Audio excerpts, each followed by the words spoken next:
Hello there. This is a video regarding the HP LaserJet 2300 series of printer, and specifically about the problem with duplexing multiple page projects.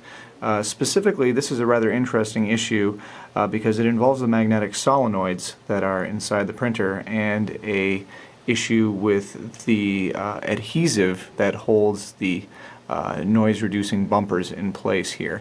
Now, I'm not going to necessarily talk about how to get the printer to this state. There are plenty of guides available online for that, but this is just to talk about how to fix the issue with duplexing and jamming problems. So, what I want to point out here is that this printer is probably at least 5 or 6 years old. I don't know the exact date, and it was brought into us because it was jamming. Basically, these solenoids here help hold the gears in place. Sorry if that's a little bit blurry there. I'll try to back it out a little bit.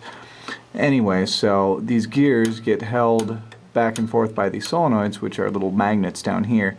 Now, originally, when HP sells these, there's a little tiny bumper that basically prevents that noise there. But over the years, that bumper gets worn down, and then all that's left stuck on the metal is just the adhesive that originally held the bumper in place. And you can already probably tell where I'm going with this.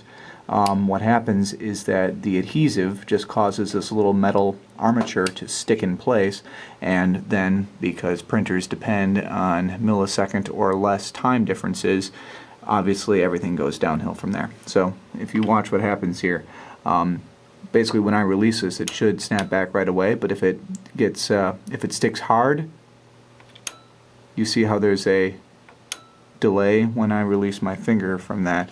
That's what's causing the printer to jam. The one that causes the duplex problems in particular, I think, is this one, which has the exact same problem as the other ones. So, we have to remove those solenoids. Once you have the solenoid removed, just one screw down there should do it.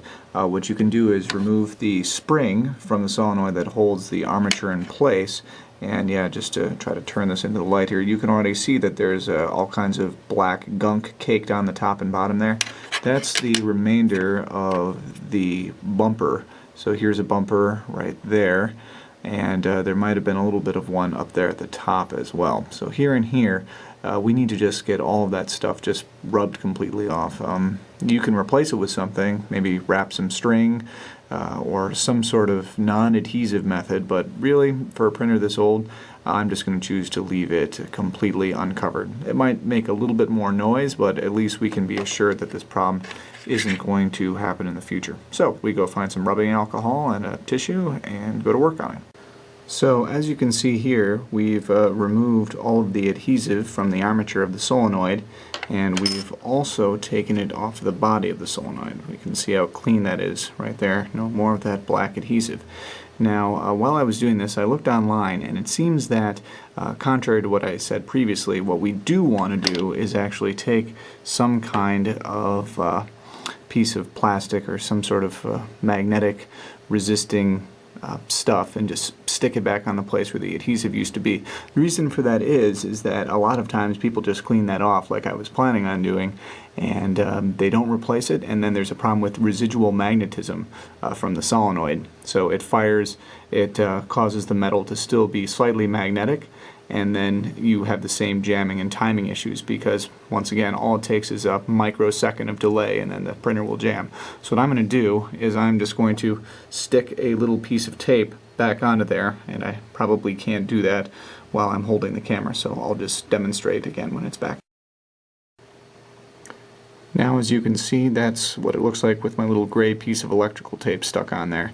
Now you can go ahead and put the spring and the screw back into the solenoid and hook it back in. Just be very careful when putting the spring back on there, because I would suggest doing it from this angle here, otherwise that spring is going to try to act like a rubber band and shoot off into far corners of your office, which has already happened to me twice now, so just be careful when hooking that back on. Now, even though it doesn't have to be done, I've also removed the tray 1 and tray 2 solenoids as well to prepare to clean them. Yeah, you can see how much crud is on there. Try to zoom in a little bit. Yeah, that brown patch there, that's what is on all the solenoids, and that's what you need to remove because it gets really sticky with use. It doesn't feel as bad as the duplexer one was. But yep, that is the main cause of the sticking issue. So we'll get those cleaned off and hopefully things will work. Once you've taken care of the other two solenoids for tray 1 and tray 2, right before you put it back on, go on and give it a try. You should be able to press on the armature really hard and still not have it stick at all. So that should mean that, of course, the adhesive, thanks to the little electrical tape I put on there, it's not going to pose a problem, and we're not going to have any issues with residual magnetism either. By the way, if anybody knows where this part goes to, I think it fell off of the network card box at some point, so I don't think it's anything important, but if you know where it goes, please let me know. Thanks.